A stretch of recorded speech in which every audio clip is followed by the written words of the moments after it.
Hey there, hi, welcome to the channel. I am Garrett and thank you for spending some time with me today because in this video, we're talking all about Gen Z. We have got a little series going on where I talk about every generation and styles or design mistakes they're making. So be sure you check out the channel for your generation's video. However, I also want to put out a warning because some people were a little offended last time. Hey, I'm not calling anybody out. I'm not telling you everything about a generation is bad or wrong or whatever. I can't necessarily say the same thing for Gen Z. However, we'll decide that in the video. But, you know, just take it with a grain of salt. It's lighthearted. It's fun. Okay, the first thing we have to talk about Gen Z, why they have design mistakes, is I think a mentality.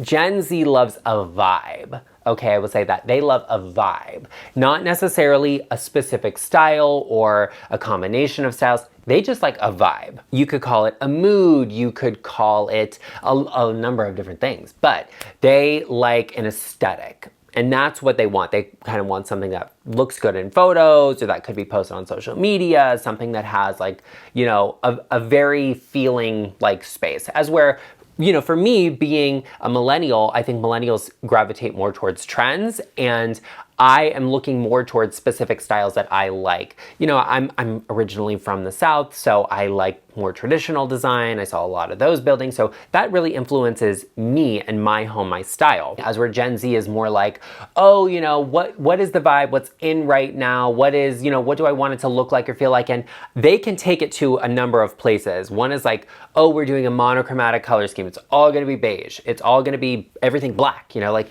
that's cool, but that's not a specific style. That's a color, it's giving a vibe. And that's where I think the issue is. You've got to figure out what is the style you're going for. Is it going to be contemporary or modern, postmodern? Do you want a mix of things happening together? Or is it just like, hey, everything this color is fine? And if you do that, you end up with this interesting amalgamation of stuff that doesn't necessarily have a specific style. Like if I think of everything I own that is beige, you know, some of it's more traditional, some of it's more modern, some of it, you know, there's a big mix of things. And as a matter of fact, I've been adding a lot of black accents to my home recently, some of which, once again, are modern, some of which are more traditional. Some things like my black baby grand piano I would not call that modern, but then I have, you know, matte black ceramic pieces that I really enjoy that definitely are modern. You can have a mix of things in a specific color. So you really kind of have to think about what style you're going for. And I mean, hey, listen, maybe I just don't get it. I know. Contrary to popular belief, I'm not a 20-year-old anymore, okay? I'm not Gen Z. I'm in my 30s. And let me tell you, staying motivated and keeping on track when it comes to exercising is getting harder every single day. And I also don't know really what I'm doing. Like I don't know the right moves to do, but I think I have found the answer. And that's also the sponsor of today's video, Trainwell. Being in my 30s now, if I'm going to feel good and more importantly, look good on my next beach vacation, I have got to get to taking my personal fitness more seriously. Trainwell is a unique app that pairs users with real human trainers to create completely customized plans that fit your personal needs on your own schedule. When you sign up, you get to select your fitness goals and any concerns you have, like an injury or something that could hold you back. Then you get to select the things you're looking for in a personal trainer. Do you want someone male or female? Do you want someone gentle or a little bit more motivating? You get to choose. Next, you meet with your trainer via a one-on-one call and discuss your needs. That's it. You're ready to get working out at the gym or at home. And I don't know about all of you, but if I'm already out of shape, I don't want to go to the gym and embarrass myself further. So being able to work out at home and on my own schedule is a game changer. Like I said, I know nothing about working out, so not having to create my own fitness plan or look stuff up is major. Your Trainwell trainer creates a completely customized plan for you, so you don't have to think. You just have to do. Oh, hi there, Arden. And you will see Trainwell is a less intimidating and more affordable alternative. I cannot wait to get started. And if you're like me and ready to make a change, be sure you head to the description box down below and use my link to get a free 14-day trial with your own personal trainer. Okay, dear. Okay, Arden, let's talk about the next thing that Gen Z loves, and that is vintage. Gen Z loves vintage, and I actually really support their love of vintage. I know, surprising, I support the younger generations and what they're doing for once, but vintage is everything to Gen Z. They really love it, and I actually love to look at how their love of vintage is affecting what's happening in like modern markets right now, because they really are going to look for iconic pieces, interesting designs. Vintage IKEA. Vintage IKEA used to be great, because the thing about IKEA that a lot of people don't realize, and you know, as Americans, we've kind of put it in, well, I'm American, it kind of gets put in this box of like flat pack furniture. It is, and it used to be really great Danish design, and they would have designers come in who would create a collection or a number of pieces, and they'd, you know, have really, really interesting modern pieces that were just really cool. And I think Gen Z is the first generation to look back at that and be like, wait a second, like that was actually really great. So IKEA has slowly been re-releasing a lot of their vintage or, you know, past collections and pieces in interesting colors, and I think that is so interesting to see, like a resurgence in that, and I think it's really interesting. And I do think that's really great, because looking back at what we've done before can definitely inspire what we're doing now. So, you know, that is really great. The other side of that is that Gen Z likes vintage to the point where they're gonna be like, oh, we're doing vintage resale. And so they kind of have like ruined like the thrift stores and the vintage resale market by marking things up and making them very expensive. But you can still find some great deals if you're on the hunt, if you're looking out for them. Go check out those Facebook marketplaces, go to estate sales, yard sales, flea markets, love all of it. But, you know, Gen Z loves vintage. And I also think that Gen Z has a more sustainable mindset in a way, because vintage is really great for sustainability. And I personally, you know me, I believe in uncompromising sustainability, and I'm gonna do anything that I can. I don't like having plastic in my home. If I can buy something that's recycled, I will. If I can buy vintage to give something a second life, I will. And, you know, incorporating sustainable features in a home I think is great too, but I don't think you have to be in like, you know, some big modern box to have sustainable design. So I think that's something to think about. But Gen Z also loves retro design, and they also love experiences. And I think that is something that really has changed the landscape of what's happening all over businesses, really. I mean, you know, you look at furniture retail, like, you know, where we talk about interior design. So that's the first place my mind goes. Like I said, you're seeing a lot of resurgence in those past collections, which I think is great. But at the same time,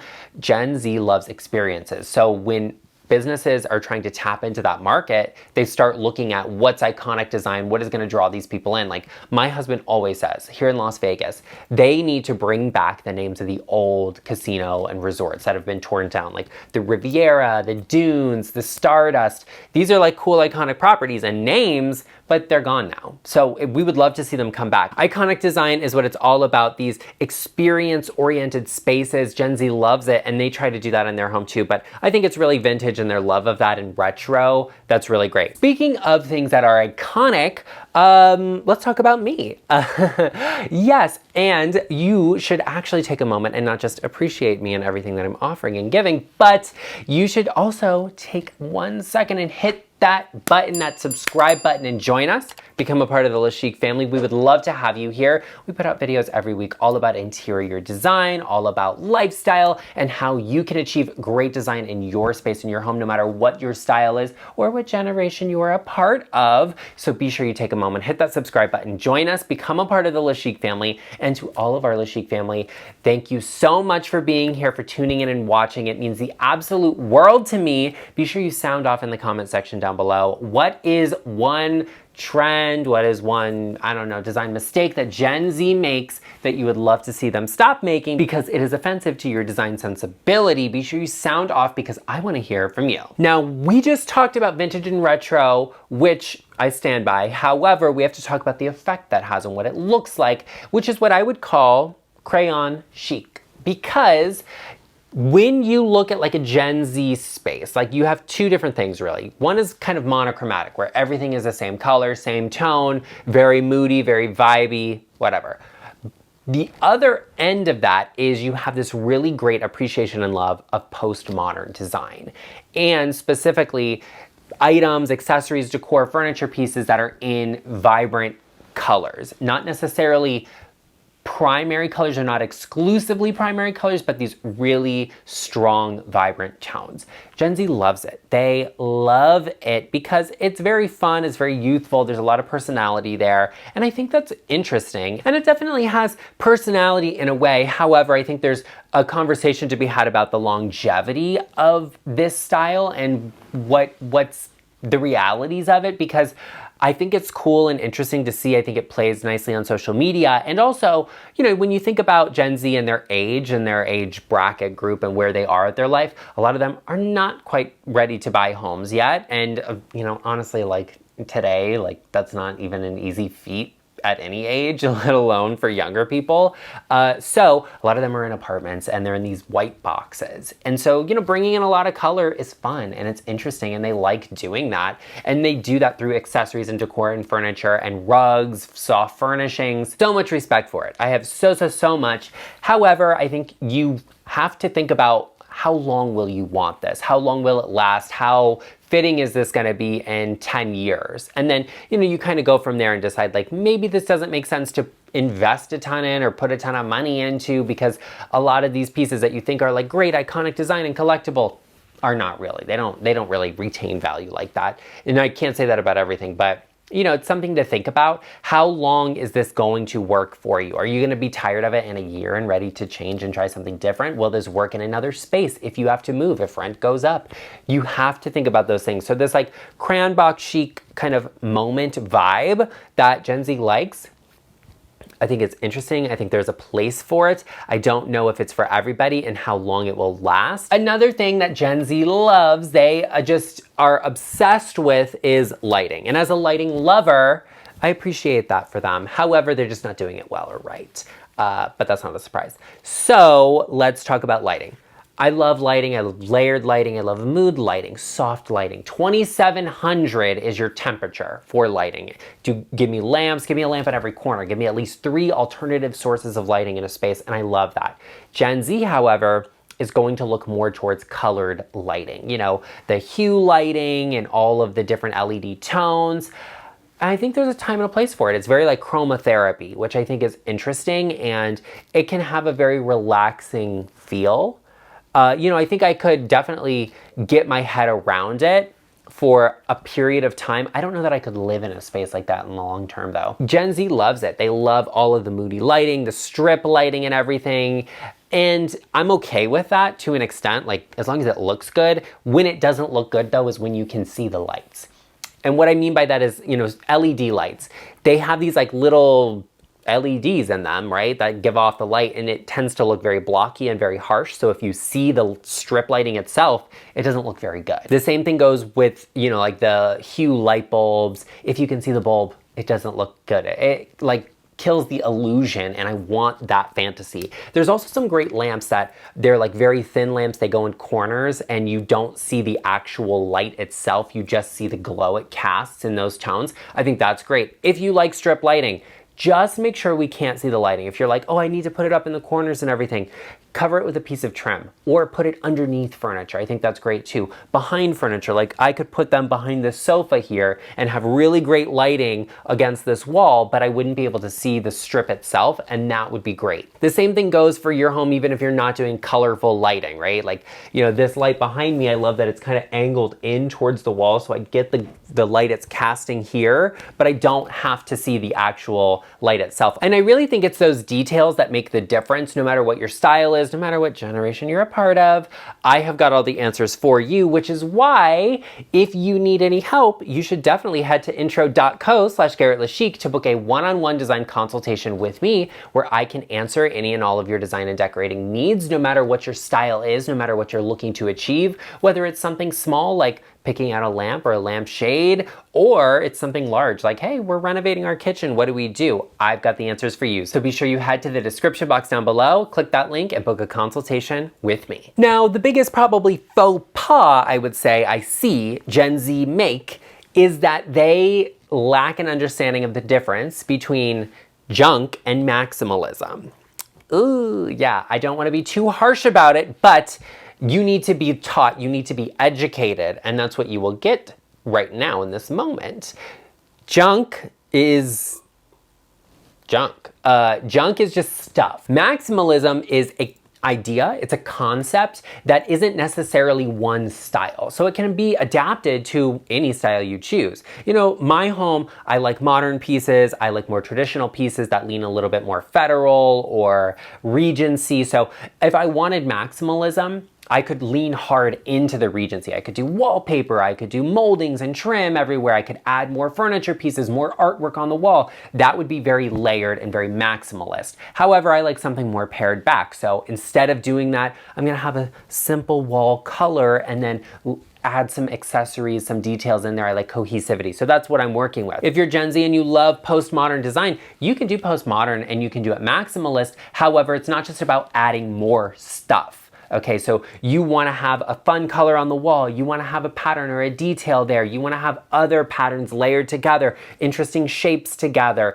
All of that is going to lead towards maximalism as opposed to just having a lot of stuff. Covering every inch of the wall with something does not a maximalist space make. It would make a great store, it would make a great shop, it would make a great museum, because we're seeing everything. But if you don't have a lot of that heavier detail to back it up, it's not gonna feel like a maximalist space, it's just gonna feel like a cluttered space. There's a difference there and it's pretty significant, but harder to explain. And I think a lot of Gen Z think maximalist is, you know, kind of a trendy thing, like, oh, it's dark academia. Like, well, yeah, yes and no. Like, dark academia definitely leans as being maximalist, but it is not specifically maximalist. You could actually have a space that's dark academia, but is minimal. And I think that's interesting too. You can take a style and you can take a concept and combine them and create something that is individual and that has real personality and speaks to who you are. I think that is what Gen Z has to get their mind around to achieve great design in their spaces, in their homes, even just their bedrooms, right? Okay, if they live at home, you can have something that is personal and interesting to you. Once you figure that out, you figure out who you are as a person, figure out what your style is before you go heavy and lean into one thing. And I think that's the key. Great design takes time. Whether you're Gen Z or not, be sure you check out these videos right here. This one is all about design mistakes millennials make. I myself am a millennial, so don't come for me in the comments. And this one right here is all about Gen X. Yes, you will get some truth over there, so be sure you head over to that video and check it out, and I will see you over there.